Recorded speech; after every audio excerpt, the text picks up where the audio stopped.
Nice and dust-free. Oh, hey guys, Dalek44 here. I need no introduction, but I got one anyway. And as you just saw, I was just dusting off my Brickster minifigure. So, who doesn't love Lego? No, seriously, I haven't met one person in this world who doesn't love Lego. Lego has become very popular ever since it was first introduced to the world. Be it either Lego sets, PC games, N64 games, PS2 games, Nintendo Wii games, Nintendo 3DS games, a Legoland amusement park and resort at Windsor and various other places, a set of Bionicle movies based on the original Lego building sets, a set of Lego Star Wars specials for DVD as well as a TV series, and many others. Lego is just so popular today that it's become an even bigger franchise than what it was when it was first brought to the world. And I think it's actually impossible to not like Lego, whether you're young or old. But what if someone attempted to make a Lego movie that combined every single Lego minifigure together? Well, this movie does. Everything is awesome. Everything is cool when you're part of a team. Everything is awesome when we live in our dream. Because the Lego movie is still in cinemas, and I won't give away any spoilers, I'll just go through a little bit of the story real quick for you. The story follows an ordinary Lego construction worker named Emmett Bukowski. He goes about his everyday life following the rules set by a president business. But one day he comes across a woman named Wildstar who is searching for something at Emmett's construction site. Emmett soon discovers an object named the Piece of Resistance attached to his back, and it lands him in a big adventure with Wildstar and various other Lego characters in order to save the world from President Business, who is also known as Lord Business, from destroying the world as we know it. And I won't give anything else away there because the movie is still in cinemas. So that's the story. So how does the whole movie hold up? Well, for the first full-length film that wasn't a direct-to-DVD Lego feature, this is actually a very good film. It's a very creative world that they created for this film, considering the fact that pretty much everything in the world is made out of Lego. Everything in this entire world is made out of Lego. The people, the animals, the buildings, the vehicles, the skies, the clouds, even the freaking water is made of Lego. And any explosions you see, they're all Lego. And the characters are very likeable too in this film. Emmett the construction worker is pretty much an ordinary guy who just wants to fit in with everybody else and thinks that everything's awesome. He was voiced by Chris Pratt, and I'll be honest, I've never really heard of Chris Pratt, but this was the first time I've heard his voice, and, well, to be honest, he actually does a great job voicing this ordinary construction worker who thinks everything's awesome. I am so pumped up! Wildstar, voiced by Elizabeth Banks, is a tough-as-nails woman who's one of the master builders in this film.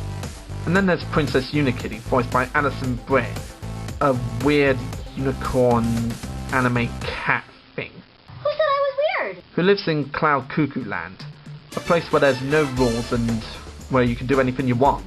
I hate this place. She even has a hilarious temper on her. I won't give it away, but I will say this. Don't ever make her cross. There's also Batman, the well-known DC comic book hero of Gotham City, and a master builder voiced by Will Arnett. And he's a very fun comedic Batman, sort of like the Adam West Batman from the 60s show. And he gets a lot of funny lines too. If anybody has black parts, I need them, okay? I only work in black. And sometimes very, very dark gray. And there's Benny, a 1980-something space guy voiced by Charlie Day. And he's another one of those funny characters, but I won't give anything away from him, but he's really funny. There's Viturius, an old wizard who's one of the master builders, voiced by the great Morgan Freeman. That man could read the phone book and make it sound interesting. Now let's talk about the villains in this film.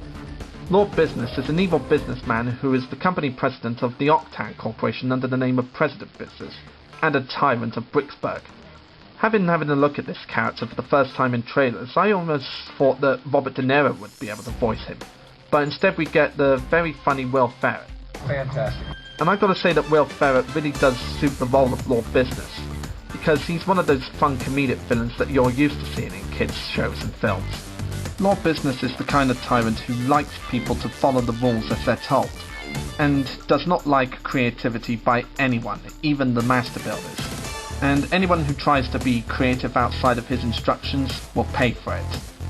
And his right-hand man is Bad Cop, voiced by Liam Neeson.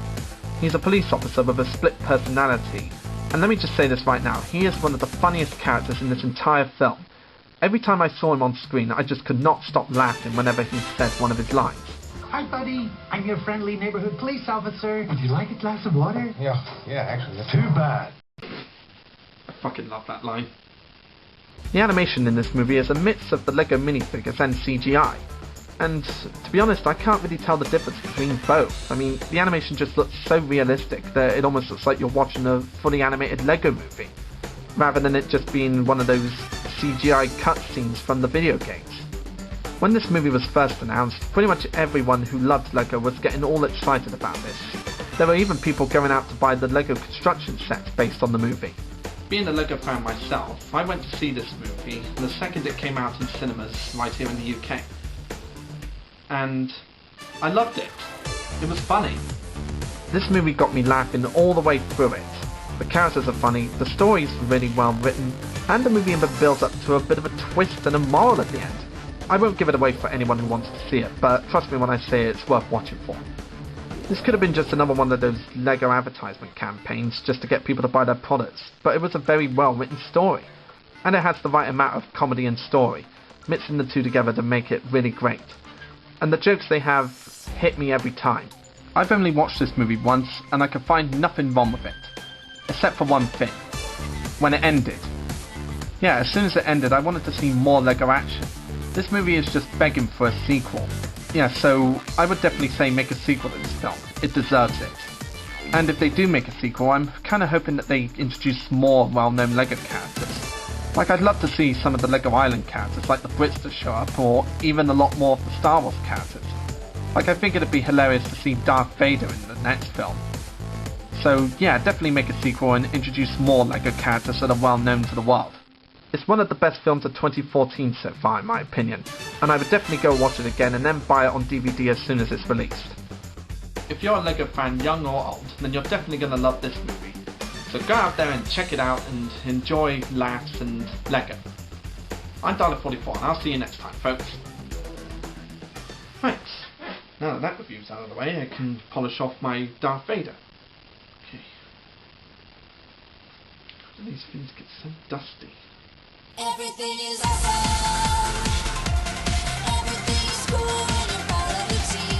Everything is awesome when we live our dream. Would you like a glass of water? Yeah.